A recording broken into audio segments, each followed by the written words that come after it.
Welcome everybody. September the 12th, 2025. Today's episode, it's breaking even. You're gonna see an interesting uh, recap of what we went on today. But before you do that, don't risk money you can't afford to lose. So in our morning session, we were down $49.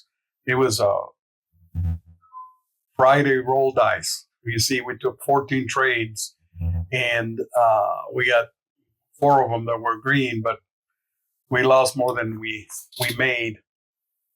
So we're down $49 on the day. And at that point, it's time to call it for the morning.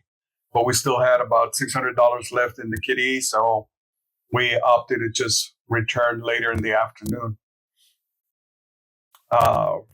First stock we took was GCTK. I didn't get to record it. We lost about $3 on that. Then PLRZ was moving, and we decided to jump in.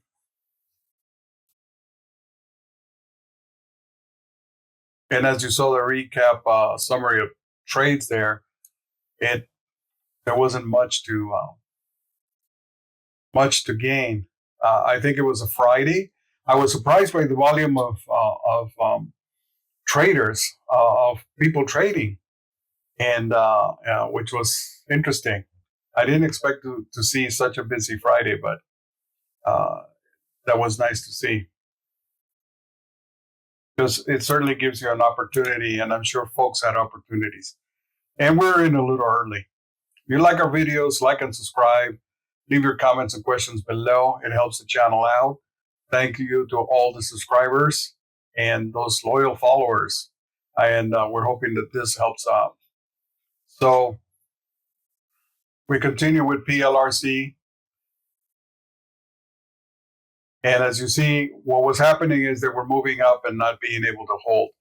And at least from my point of view, there were two things that I was looking at today. One, I needed a sure thing. So I wasn't jumping in at the bottom. What I was doing is waiting for it to come for a confirmation that it had room to the up top. And then second, I was putting stops in. I wasn't going to hold anything and, go away with a $150 loss. That would have been crazy. So WLDS, continuation from a few days back, and we made good money on it, and it just refuses to go away. And it's still teasing us.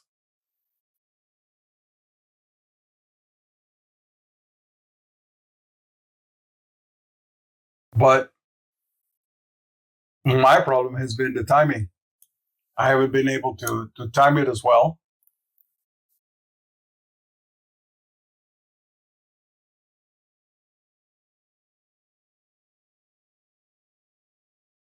And this one I do hold a little longer. And we see our trade reversals there working for us. And I don't know if the trade reversal is hampering the speed of Thinkorswim, but I am getting a little bit of lag. Later on in one of these stocks, I'm watching a internet scanner, and one of the stocks and is showing the cents at 59 cents. And I'm on my screen, and the chart is showing 13 cents, and the time in sales is showing 37 cents. And the YouTube scanner is supposed to be 8 seconds behind me, yet they were ahead of me. It picked it up a little bit, so I think it finally synced. But there is definitely, interestingly enough, a lot of volume, and I think that creates a little bit more of a slowdown. So you have to be careful with that, and don't focus just looking at the chart. When Thinkorswim is figuring out how much you made, what your P&L is for a stock that you're in a position in, it's using the bid. So it's going to use the bid to assume where it's going to put you at. So that's what you got to be looking at. Because otherwise, if you're looking at the ask, that's not your position. And if you're looking at the chart, that's not your position. It's not updated as quickly. Time and sales, it's not your position. So it's the bid. So you have to figure out how to use level 2 and focus in on that bid. And that moves so quickly. It's crazy. But anyway, yeah, here we got out just in time. Even though the trend reversal says, oh, it's going to go up, it didn't. UOKA starts hitting the scanners. And you can see there was a nice move there right above 350. And the folks that got it all the way up to 450, wow, that's $1. But this stock begins a pattern. You'll see here, you see that long green bar there, about 4 minutes behind. And then a red bar with a long tail. Then I'm guessing at the bar pattern there that it's a bullish and that it's going to go back up.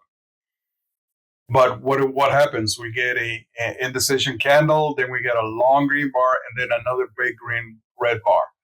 And then that green bar closes lower, but then we get another green bar. And our trade reversal is saying, hey, it's going to go back up again. And surely it does. But unfortunately for us, we don't get out at the top. And then by that time, it's getting down. And so one of the things that I saw today was stocks moving very rapidly. So they would quickly go up and then quickly come down. And depending on the size you took of shares, of course, you're going to lose money. So here we're in about 530 and it's come down to 503. So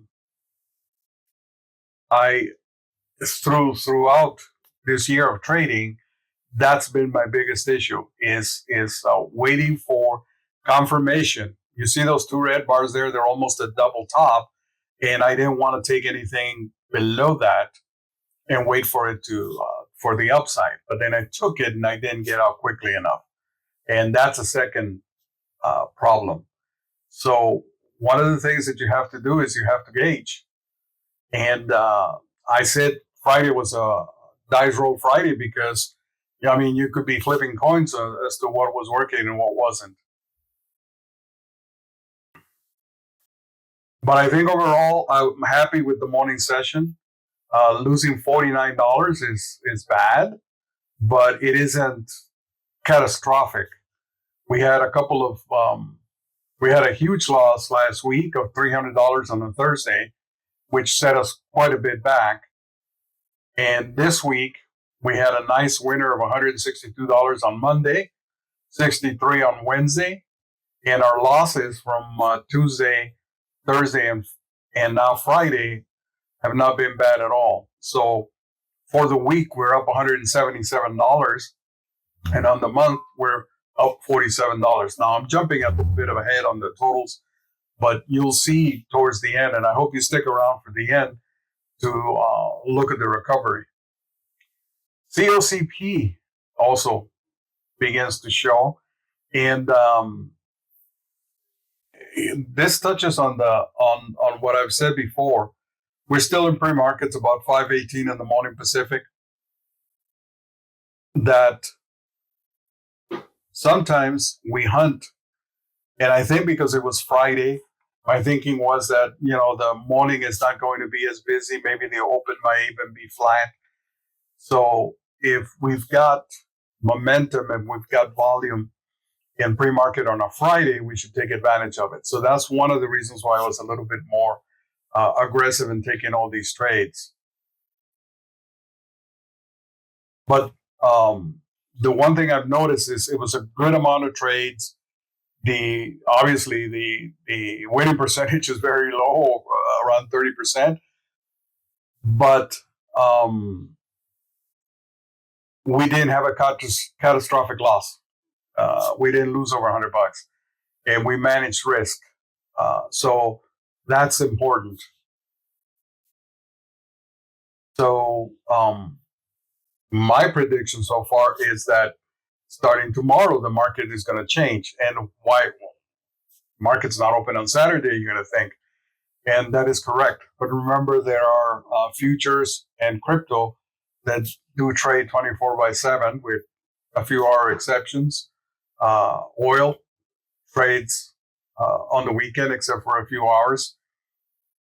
So what I'm thinking is that on Monday, we should start to see a lot better days. So right here, we had a nice recovery. We made $10.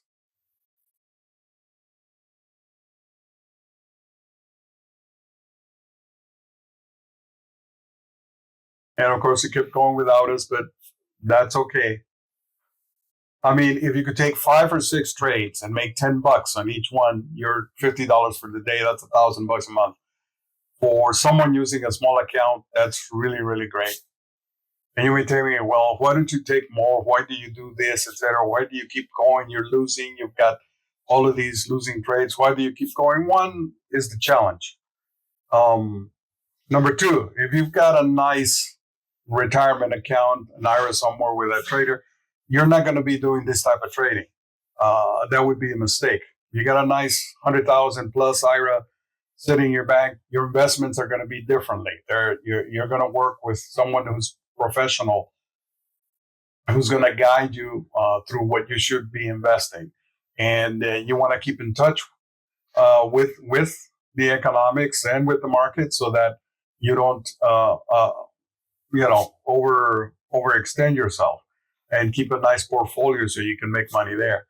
This is, I'm not going to say it's just for fun, but it is a different type of trading. So in a IRA account where you've got $100,000 or more, you might be looking at options. You might be looking at other stocks like Meta and the more expensive stocks, Microsoft, Apple, that Tesla, that do have big moves. You're not going to be down at this level gambling. But I thought it was important for me to learn how to day trade, the technicals behind it. I have really learned a lot. Like I said, I started last May in the simulator. It's been a year since I've been trading with live money, and I'm only down $2,000. I think that's really good. I think at least it's $100, about $100 a month, or a little less than that, which is what you would pay for a funded account, right? Even less, actually. Some funded accounts want $150, $200, and you don't know whether you're going to make it. So for me, this is great training, and you continue to learn. And the other things that I've mentioned is that as you watch these trades, maybe you watch someone else doing it and someone else commenting what's going on in their head. What are they thinking? Why are they in there? Why did they take that trade? That it'll click something in your head, in your own environment, in your own research, to know what, so that you know what steps to take.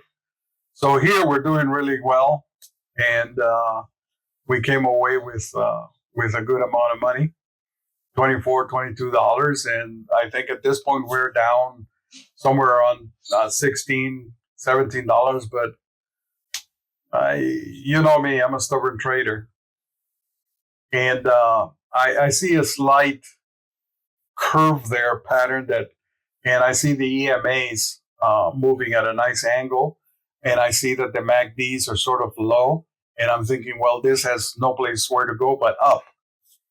But so that's why we were in this trade. But as you can see, it cost us a little bit of money there. And we're managing also at the same time, we're moving around the half hour and top of the hour news stories, because there weren't that many. Typically companies are not gonna put out news stories on a Friday. There were a couple today, but we're looking at 538, and about 5:45, between 5:45 and 6:20 is my designated time to see one or two stocks start to moving uh, and take the field and start running away, as it were. And so that's what I was thinking that COCP was going to do here. But all those long tail wicks tell a different story. And so while we were up $24, we lose most of it.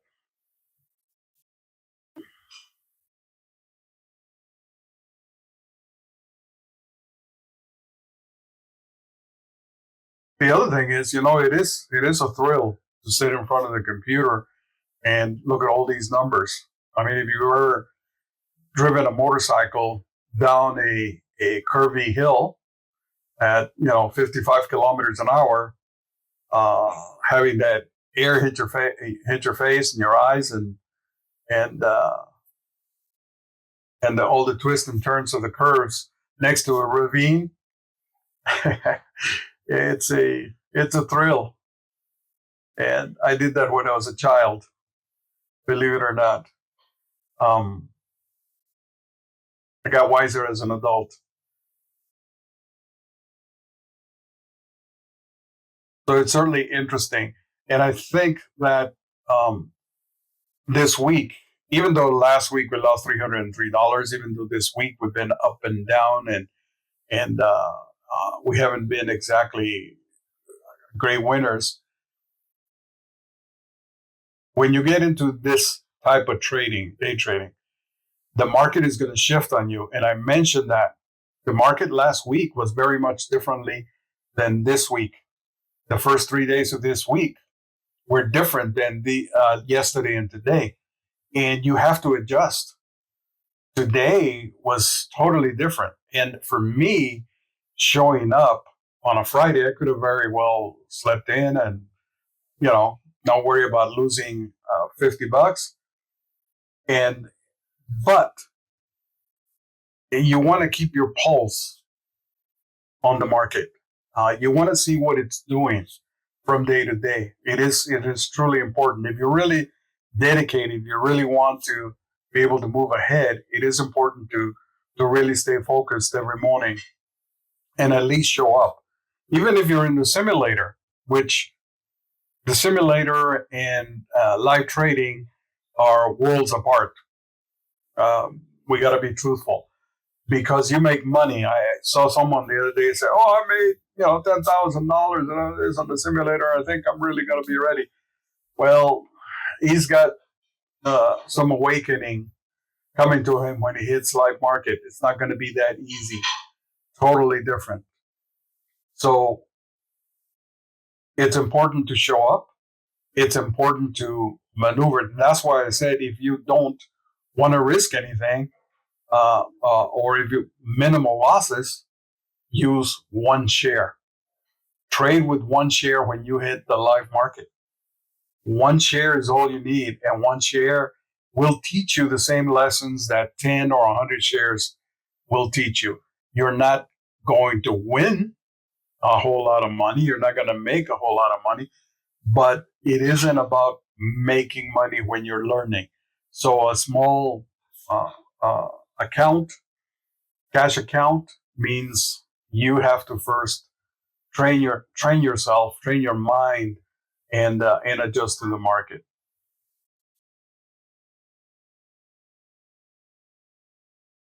So we wind up losing, and then GCTK is again teasing us. And we've taken two trades on this. We lost $3, and then we made $2 and something. So we're down 40 cents on this stock. I really thought both WLDS and GCTK were looking to move up higher, but I think traders weren't interested. It was more about bears pumping up a few stocks, having the bulls think that they're in a bull market, and then selling off to take the profit. And I think that's what we saw on Friday, and that's what we saw yesterday. And same with my issue today, or at least this morning.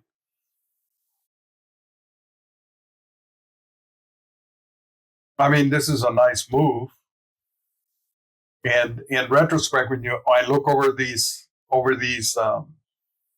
trades, the move was to let it go up $4 or $5 and sell and get out.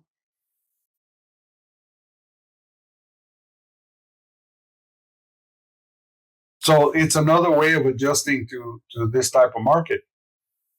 So Monday we had a great day, and we saw these tickers hit $30, $35, and even QMM even this morning was hitting $160. You bought 2 shares at $100 very early this morning, and you would have made $120 if you sold at the top. It eventually came down, I think, back to 119.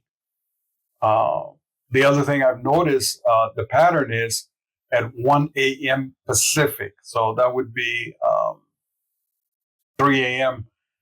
Eastern is when stocks are jumping way up. So yesterday I was looking at the after hours market to see what stocks had moved up. HCWB, I think, was one. And there was another one, but I can't recall it now. But that one started moving up this morning as well. And it hit $9, $10, and then it fell back down. So folks at 3 a.m. Eastern on the markets that are open are pushing these stocks way up, but then they're quickly selling off. So for traders like us, or at least I can't trade until Thinkorswim opens, which is 7 a.m. Eastern. I've already missed, 3 hours roughly of trading where stocks have moved up. So I had no chance to jump on those momentums. So I don't know. I got to look and see what. I don't know if we can trade the London session from the US. I have to take a look at that and see if there are options to be up and trade at 1 in the morning. You can trade between 1 and in the morning. You could catch some of those moves. But the idea is, of course, when the U.S. market opens, that we should have bigger moves than whatever was done through the London Open. But so GCTK lets us down again. And we try to hold a little bit. We set a stop. We said, this is what we're willing to accept. We're giving it a little room. And that up and down spread continues to be an issue with most of these stocks. They whiptail and they're taking you out. If you've got a stop, a sell stop, and if you've got a sell limit, they're taking you out, and you're not making as much as you should. I think I may practice. Well, depending on how it goes next week, I might start using template again. So back we go. WLDS. Now it's up about $10. Maybe we should have held, right?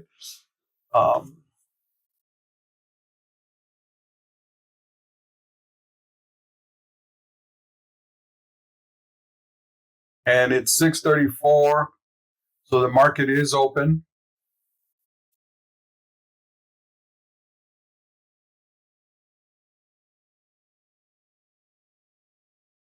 And again, like we did on the last talk, we set a stop. And the other thing we're doing is the stocks that are moving here are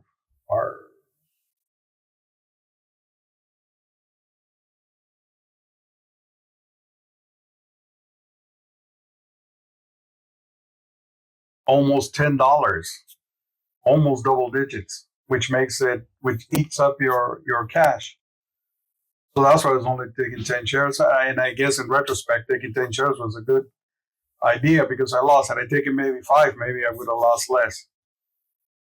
So that's what I may do next week. Instead of using the 10 as a base, maybe just using 5 just to start out Monday. And then reserve your cash for later in the day. And remember, we've got the Fed on, what is it, 30, 40, 50, 17, on Wednesday. So Wednesday and Thursday of next week should be interesting. So even though we're conflicted, some of the economics report tell us that they should cut rates at least by 0.25% because of the labor issues, job issues. And the inflation moving up says they shouldn't cut as much. So we might not get a percentage cut, and we might only get one cut in September and none in November and December. So that's where the market is sitting at now, even though the SPY is moving way up.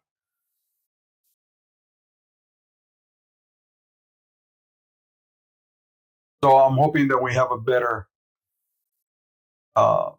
last 2 weeks of September. So here I'm looking at it. This almost looks like a double top, a triple top there. So I'm scared that, well, not scared, but I'm making the assumption that things are going to fall apart.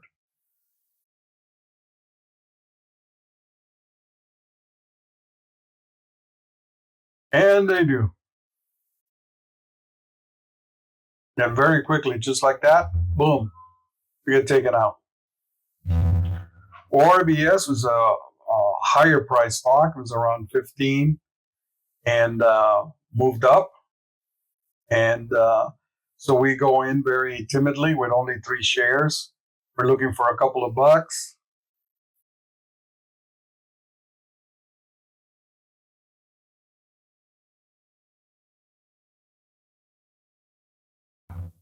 And things are looking good. But there you see that whiptail action.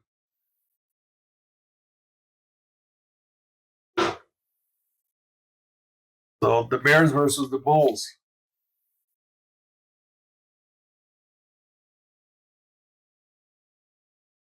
So as opposed to earlier in the week and last week and even in August where we saw that the stock price was meticulously coming down, letting the algo come down and collect and have a pullback and then go back up again.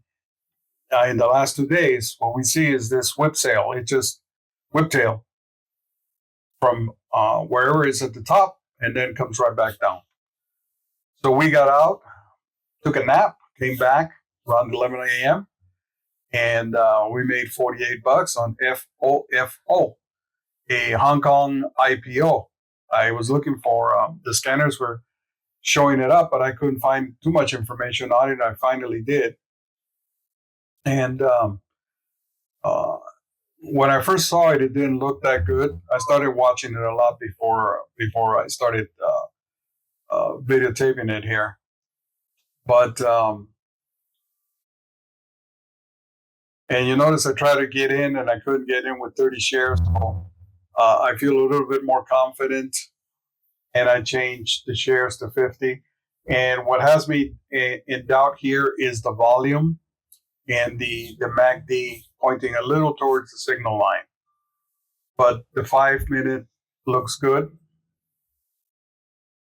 And I guess it was good I didn't get filled on the 30 shares because it does come back down from 9 almost to 844. And then that gives us an opportunity to watch it. And it's a small 1-minute pullback here.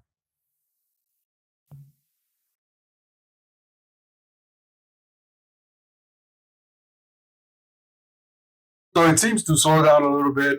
We got a couple more candles. So at this point, we're going to wait for a candle that nears 9.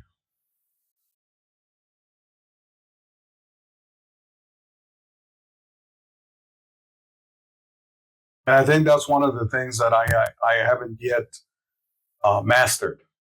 Uh, I, Jumping in there at 850 would have been a great move, right?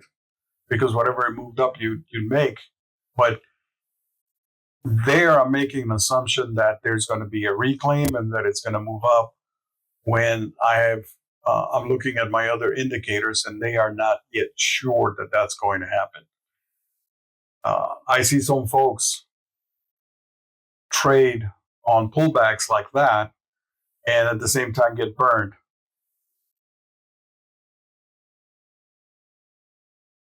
So here we feel a little bit more confident from 850s up to 862, 12 cents.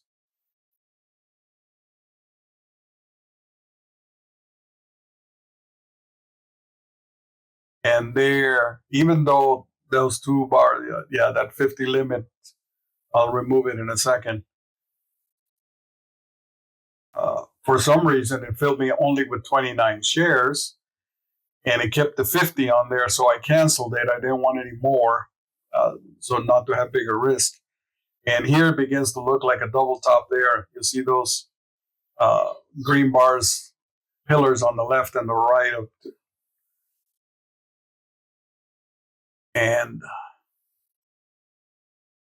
but what I continue to see is the MACD there flailing, points downward to the signal line and then points up, points down and points up. So I'm thinking there's an opportunity. There's an indecision candle in here in between, and this looks like it's going to go up. This is a pattern to me here. Seems a little bullish, like there's money to be pulled out. So I continue to hold, and then 29 is an odd number. Very odd. So in a little bit here, I'm going to buy 11 more shares, jump in with a little bit more. Like I say, I only had about $600 in cash right here. That makes a very nice move. And I see an opportunity to recover now. But watch this. It hits 957 up at the top. I'm up $24. And all of a sudden,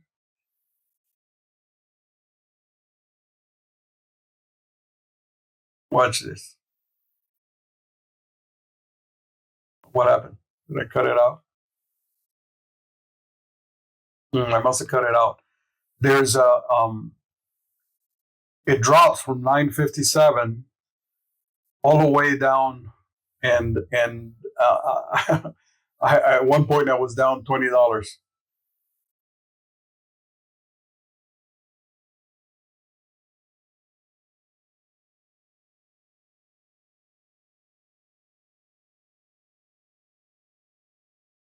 So it continues to move up. We've had almost $1 here, and all of a sudden we see an opportunity to reclaim what we lost in the morning.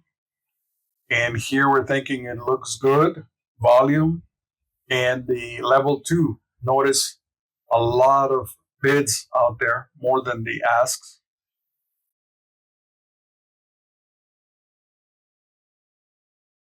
And it's slow, but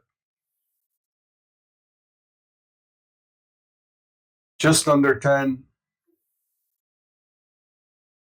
which is a full dollar there.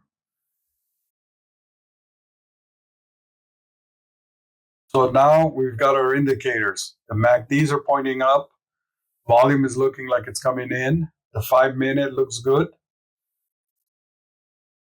And it's holding. And here's what I was going to tell you. If you compare what the chart shows, what the line price shows at 9.7 to versus what's on time on sales versus the bid versus what's on the active trader, they can vary quite rapidly.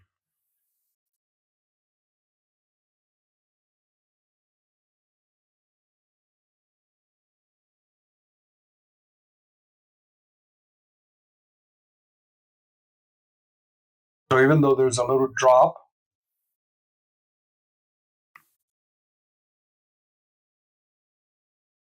Here again, we run into almost the same situation, double, triple top almost. Unsure. But here we go ahead and we think that there is enough momentum and volume for it to kick up. And we just wait for some sustainment above 9.7, yeah.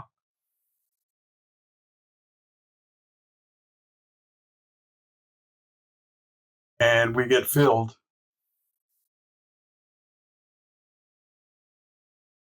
And we've got 40 shares. I miscalculated as well. I went over and had to send $40 because I overextended the account, but no big deal. So far, I think I put $290 into the account because of mistakes where I've overbought over my settled funds. But it's no big deal. The account just continues to grow. So we're about 2,700. So here's a nice move. And we finally hit 10. And so we don't want to be greedy. And we see 60, 57, we're at the top, and we just sell out quickly. We're happy. We're up $5 on the day. We recovered the 49 that we had lost. And this thing looks like it's going to keep going. So we've got a little bit of cash. So we're going to go in. We go in.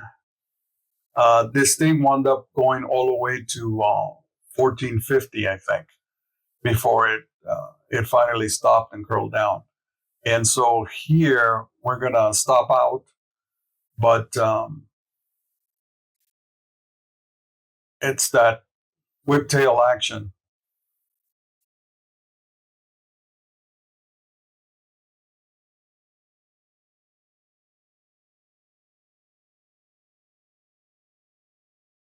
And I was holding on to it because I was thinking, well, maybe 16 is possible.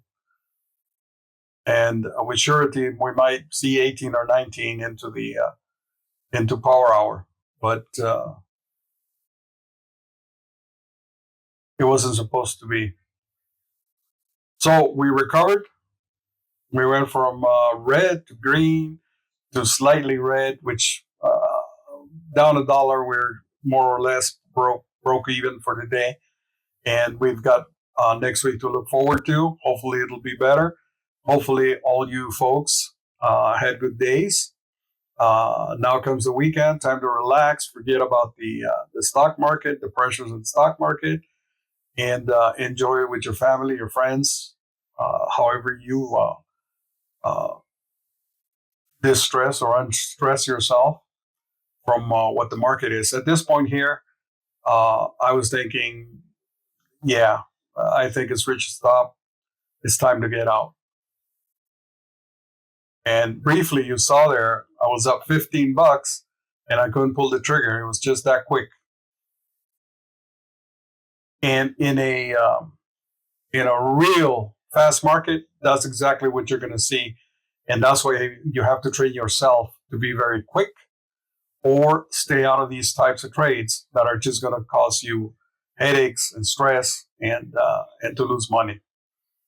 So like and subscribe. It helps the channel out. We appreciate it.